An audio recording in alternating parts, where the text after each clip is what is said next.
عباس ستانکزي امریکا ته خبره سپینه کړه. تازه یې ولې او څه ورته ویلي او څه کول غواړي. سلام ستړي مشئ. د طالبانو د بهرنیو چارو وزارت سیاسي مرستیال شیر محمد عباس ستانکزي چې له بیا غوښتنو وروسته یې امریکا په کابل کې خپل سفارت بیرته فعال نه کړ، نن دغه هېواد ته خبرداری ورکړ. ستانکزي له طالبانو څخه د یو شمېر شیعه علماو په ملاتړ غونډه کې وویل موږ د ټولې نړۍ پر وړاندې یوازې یو. دې ته نړیواله جګړه ویلی شو او موږ دا نړیواله جګړه وګټله. هغه امریکا متحده ایالات مخاطب او ورته یې وویل یو ځل بیا امریکا ته وایم چې زموږ په کورنیو چارو کې مداخله مه کوئ. هېڅوک دې دا فکر نه کوي چې افغانان له جګړې ستړي دي او له ځانه دفاع نشي کولی. که اړتیا شي افغانان 40 کاله نور هم د مقاومت توان لري. ستانکزي پرته له دې چې پر افغانستان د پاکستان د توغندیزو بریدونو یا بلې کومې بهرنۍ لاسوهنې یادونه وکړه، زیاته کړه که چا دې خاورې ته بد وکتل سترګې به پرې راوباسو. دغه طالب مقام ټینګار وکړ چې له هېڅ چا سره جنګ نه غواړي، خو که څوک د افغانستان سرحدونو هېواد لپاره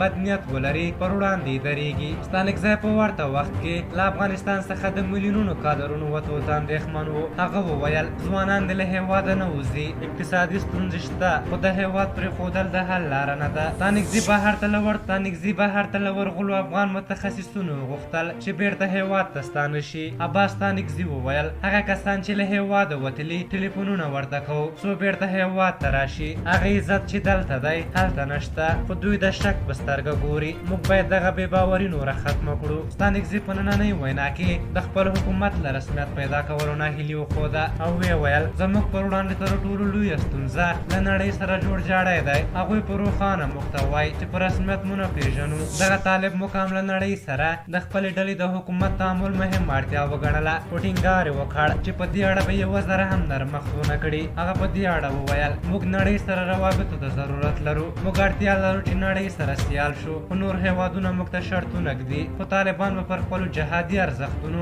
یوه ذره معامله هم ونه کړي. په هر حال تاسو د شیر محمد عباس ستانکزي د دغه خبرو په اړه څه نظر لرئ؟ خپل نظرونه هم راته په کمنټ کې ولیکئ. زموږ ویډیو مو خوښه شوې وي ضروري لایک کړئ. تر بیا چې ستاسو چوپړ ته راځم تر یو بخښونکي خدای وسپارم. الله حافظ.